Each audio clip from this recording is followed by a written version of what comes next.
now we used to call the Chinese film studies, the Korean film studies, the Japanese film studies as the East Asian film studies, a big part of the East Asian studies. However, now become more and more interdisciplinary studies, especially like colonial film studies. So when we talk about colonial film studies, they are all different. Korean film studies in the colonial period, Japanese film studies in the colonial period, and the mainly China film colonial period studies, and Taiwan is very, very different. So basically under the big frame of, we call it Chinese language cinema, or Chinese film studies, mainly China film studies, Taiwan film studies, and Hong Kong film studies are deeply interconnected and influenced.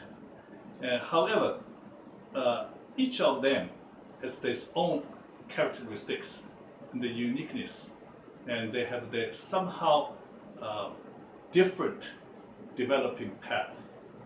So in that way, so Taiwanese studies is a critical part of the Chinese language cinema or Chinese film studies, and you cannot just put them individually. So in the way we say, you cannot say study Chinese language cinemas without studying Taiwan film studies. Vice versa, you cannot say I study Taiwanese film studies without mentioning the influence connection with the mainland Chinese film studies or Hong Kong films. Yeah, so this narrative to me is mainly, I'm trying to focus on the uniqueness, the Taiwan film studies. What's different compared to the mainland China, what's compared to the Hong Kong, the influence and the, I'm not going to say too much because it's deeply, I say, connected together. You cannot live without others. And the first I think I'll say is, again, I repeat what I said, is the connection with the mainland China, Hong Kong, Japan, the world, and as well as its own unique paths. And the searching, to me, the most important parts of Taiwan cinemas is they started merging Taiwan cinema, getting the world attention in the 1980s, when the martial law was lifted in 1987. Then a generation of the best Taiwan filmmakers appeared, and they brought their best products to the world, such as Hou Xiaoxian, Cai Mingliang, Yang Dechang, Edward Yang. He's very, very talented, but unfortunately passed away very early, young age. And so these things bring the uniqueness for Taiwan cinema. Before this, we call it New Taiwan Cinema. Before New Taiwan Cinema appeared, the early Taiwan cinema called the kind of Taiwan, the kind of humanity realism cinema. There's a heavy heritage from mainland China. The group of the filmmakers came to the Taiwan. They have the kind of left-wing heritage. You can even see the themes, the realistic. However, another side is the Taiwan dialect language cinema. That's totally local, unique. But the Taiwan new wave cinema, they pretty much just start their own things. And the most important theme is what I say is I calculate them searching for their own identity.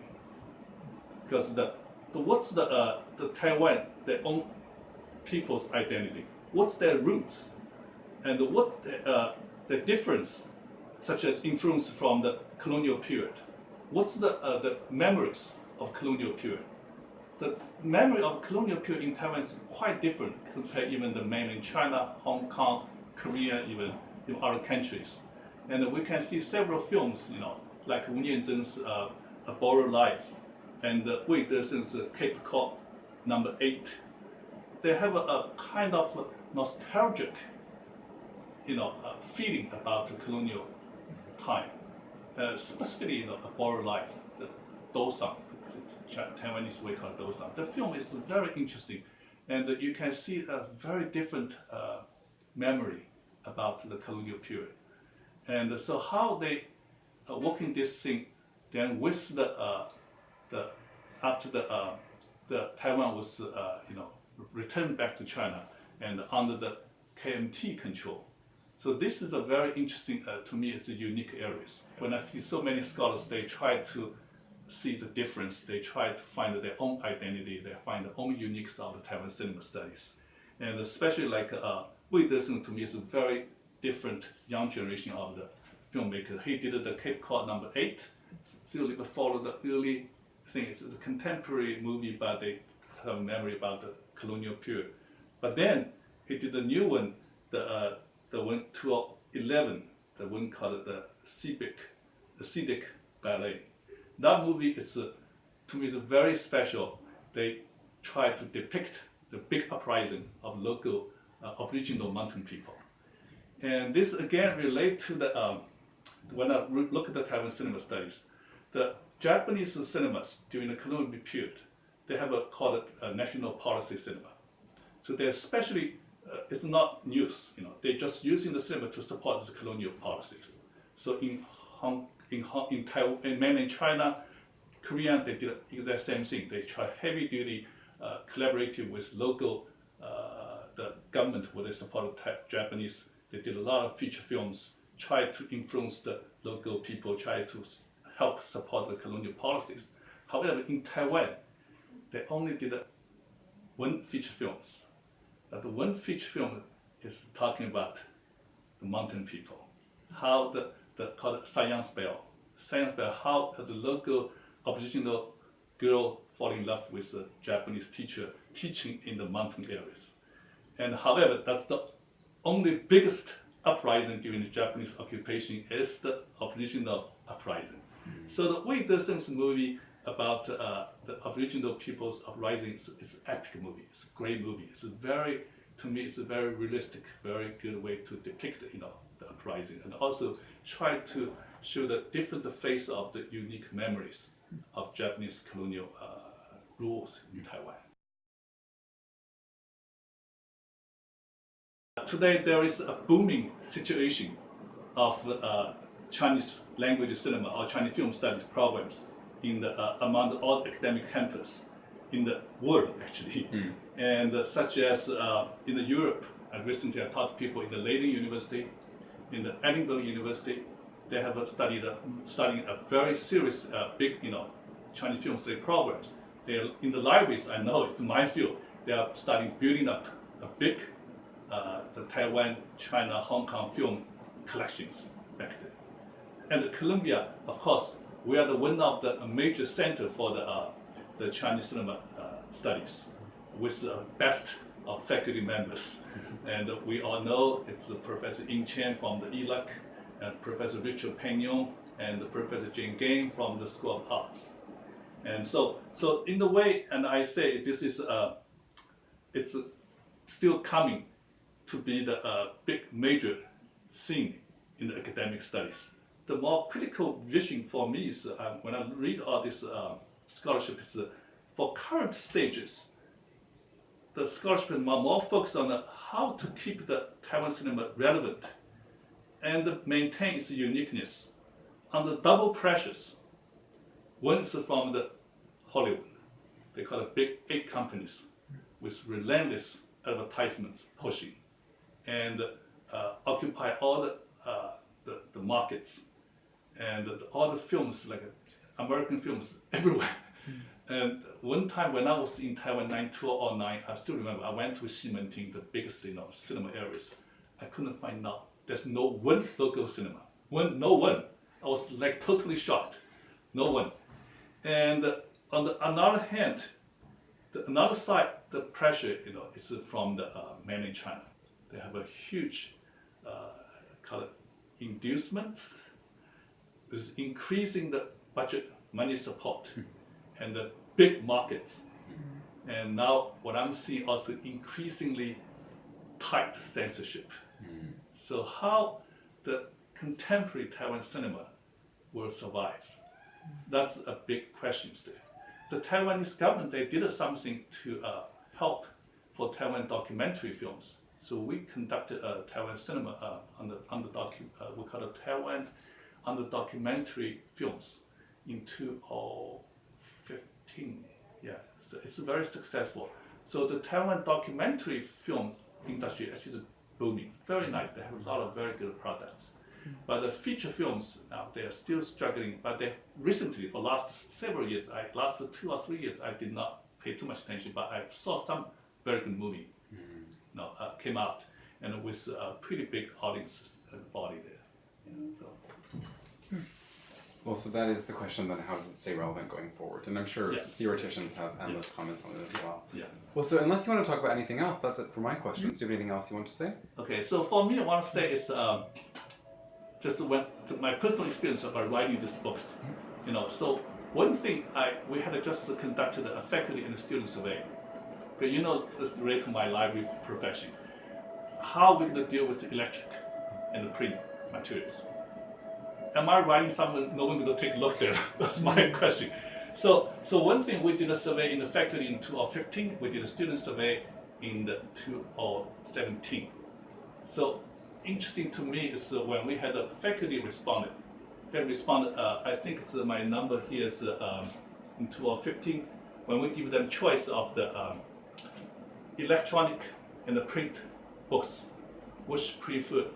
give you choice, which you prefer to use. So the faculty responded 76%. They prefer the print books. That's kind of interesting. Then in 2017, the students responded with 65%. They still prefer the books.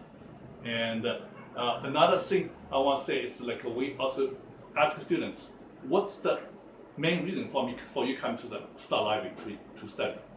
So 3 top choices. One is coming to the library to drop the books, to pick the books. Second is come for individual studies. Number 3, they're browsing the stacks. So that's surprising to me too, because when at Columbia General in 2015, our overall budgets, not Starr Library, our overall budgets, we're spending already more electronic materials than print materials. But at Starr Library, we spend probably 30% to the electronic materials, 70% to the print books. So in a way, I'm writing these books, I still believe there's a lot of people going to use them. They're using books, they see the books. That's the good one. But on the another side, so as a librarian, I know the day when a print bibliography on a life scholarship is published, it is already obsolete. A new thing scholarship is coming very fast. And you can see 2007, my Chinese books were pretty thin. And the Taiwan in the 2017, it's thicker than the mainland China one. Because in the 2004, much less scholarship. And the 2017, we have more scholarship came out. So to me, it's how to balance these problems. So to me, in future, I would like to, in a way, I still print the books, but on the other hand, I will try to do the digital publishing. So that will help me to update whenever I can, when I can. So I keep the users updated for the scholarship changes.